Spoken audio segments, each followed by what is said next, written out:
દર વખતે ચા સાથે નાસ્તામાં ઘરમાં બનાવેલી મસાલા પૂરી, પરવાળી પૂરી તો આપણે ખાતા જ હોઈએ છીએ, પણ આજે નાસ્તામાં એકદમ ક્રિસ્પી અને થોડી અલગ મેથડથી ઘઉંના લોટમાંથી સરસ એવો નાસ્તો રેડી કરીશું. એના માટે 2 કપ ઘઉંનો રેગ્યુલર લોટ લીધો છે. એમાં હાફ કપ રવો એડ કરીશું. મોણ માટે 3 મોટી ચમચી તેલ ગરમ કરવા માટે મૂકશું. તેલ ગરમ થાય એટલે લોટમાં એને એડ કરીશું. આ રીતે કરવાથી નાસ્તો એકદમ ક્રિસ્પી બને છે. તેલની જગ્યાએ તમે ઘીનો યુઝ પણ કરી શકો. તેલ ગરમ છે એટલે ચમચીથી એને મિક્સ કરીશું અને પછી હાથની મદદથી લોટ આ રીતે 2 હાથની વચ્ચે ઘસીને તેલના મોણને એકદમ સરસ રીતે મિક્સ કરી લેવાનો. આ રીતે કરવાથી મોણ લોટ સાથે બરાબર મિક્સ થશે અને નાસ્તો એકદમ જ ફરસો બનશે. લોટનું ટેક્સચર પણ ચેન્જ થઈ ગયું છે, એ તમે જોઈ શકો છો. અને હાથમાં દબાવીએ તો સારી રીતે બાઇન્ડ પણ થઈ જાય છે, એટલે મોણ લોટમાં બરાબર ગયું છે. હવે અંદર આપણે મસાલા કરીશું. તો જનરલી આપણે લોટમાં બધા જ મસાલા એડ કરી નાખીએ છીએ અને પછી પાણીથી લોટ રેડી કરીએ છીએ, પણ આ નાસ્તામાં આપણે અલગ રીતે કરીશું.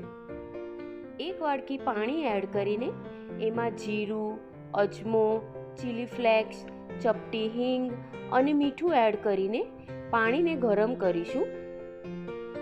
પાણીમાં બધા જ મસાલા એડ કરેલા છે એટલે મસાલાની બધી જ ફ્લેવર પાણીમાં આવી જશે.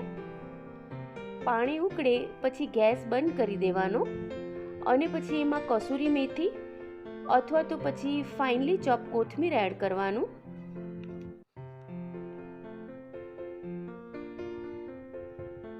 અને હવે આ પાણીને લોટમાં એડ કરીને ડો રેડી કરીશું. 1 કપ પાણીથી ડો રેડી થઈ જાય છે. એક્સ્ટ્રા પાણીની જરૂર પડતી નથી, કારણ કે ડો પણ આપણે ટાઈટ બાંધવાનો છે. પૂરી બનાવતી વખતે જે રીતનો આપણે ડો રેડી કરીએ ને, બસ એ જ રીતનો ડો રેડી કરવાનો છે. ઉપરથી અડધી ચમચી જેટલું તેલ એડ કરવાનું અને લોટને સરખો કરી લેવાનો અને પછી 2 મિનિટ માટે એને મસળવાનો. મસળવાથી લોટ હલકો પણ થશે અને એક સ્ટ્રેચીનેસ આવશે. પાણીમાં મસાલા નાખીને એ મસાલાવાળા પાણીથી ડો રેડી કરેલો છે, તેથી સ્વાદમાં પણ થોડો અલગ લાગશે અને સાથે નાસ્તો ક્રિસ્પી તો બનશે જ. હવે લોટને જરાવાર ઢાંકીને રાખશું. લોટમાં રવો એડ કરેલો છે એટલે ઢાંકીને રાખશું ને તો રવો પણ થોડો ફૂલશે. અને લોટ બાંધવામાં આપણે ગરમ પાણીનો યુઝ કરેલો છે, તેનાથી રવો તો ફૂલશે પણ સાથે નાસ્તો પણ એકદમ ક્રિસ્પી બનશે. પછી ડોના લુવા કરી લેવાના. જો તમારે પૂરી બનાવવી હોય ને તો એ રીતે લુવા કરવાના. પાટલા પર થોડું તેલ લગાવીને લુઓ લઈને વણી લેવાનું. કોઈ પણ શેપનો નાસ્તો તમે બનાવી શકો અને કડક પૂરી બનાવવી હોય ને તો તે પણ બનાવી શકાય.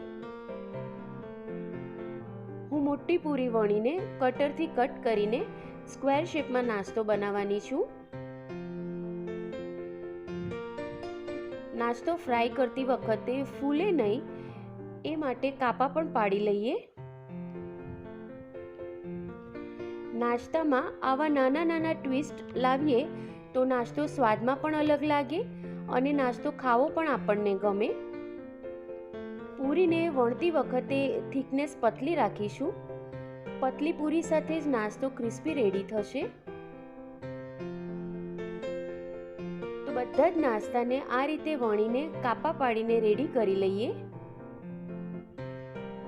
સાથે તેલ પણ ગરમ કરવા માટે મેં મૂકી દીધું છે. તો તળતી વખતે ગેસની ફ્લેમ સ્લો રાખવાની, જેથી નાસ્તો ક્રિસ્પી બને. ફાસ્ટ ફ્લેમ હશે ને તો નાસ્તો બહારથી તો ગોલ્ડન બ્રાઉન થઈ જશે, પણ અંદરથી નાસ્તો કાચો રહેશે અને પોચો બનશે.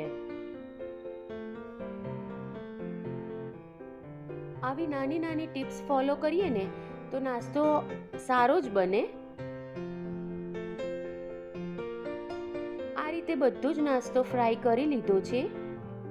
નાસ્તાને એકદમ ઠંડો પડે ને પછી જ ડબ્બામાં ભરવાનો. તો 2 કપ ઘઉંના લોટમાંથી ડબ્બો ભરીને નાસ્તો રેડી થયો છે અને ક્રિસ્પી પણ એટલો જ છે. તોડીને પણ હું બતાવું છું. એકવાર ચોક્કસથી ટ્રાય કરજો. અને જો તમને મારી રેસિપી ગમે તો મને લાઈક, શેર અને સબસ્ક્રાઈબ પણ કરજો. Till then, bye bye.